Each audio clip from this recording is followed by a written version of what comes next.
اي علاقة جديدة بتبدأ ما بين اتنين عادة بتبدأ جميلة قوي، بتبدأ حلوة مثيرة، بتبدأ كلها باشن كده واكسايتمنت او حماس والواحد كده بيبقى باصص على المستقبل.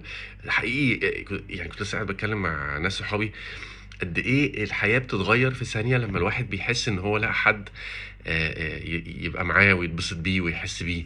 والفكرة ان احنا في الاول بنبقى لسه الدنيا جميلة ولذيذة وما لحقناش نشوف عيوب بعض، ما لحقناش نعرف جوانب حياة بعض، ما لحقناش نعرف سقطات بعض ومشاكل بعض و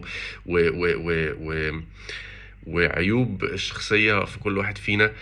ما سيبناش الناس تتدخل ما بيننا، ما سيبناش الناس تقعد بص علينا، ما سيبناش الحياة والمشاكل تغطي على الحماس اللي احنا بدأنا بيه ده.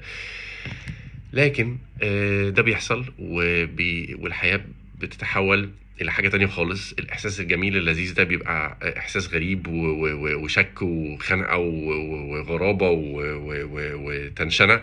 بس الفكرة إن معظم الناس في الحالة دي بيسيبوا بعض وبيروحوا يشوفوا علاقة تانية أو ما بيشوفوش أي علاقة خالص. لكن الفكرة بقى إن الناس اللي بتقعد، الناس اللي بتستحمل، الناس اللي بتقدر تحبنا بمشاكلنا وبعيوبنا وبقرفنا، هي دي الناس اللي احنا لازم نمسك فيها بايدينا واسناننا وما نسيبهمش ابدا. وصباح الجمال.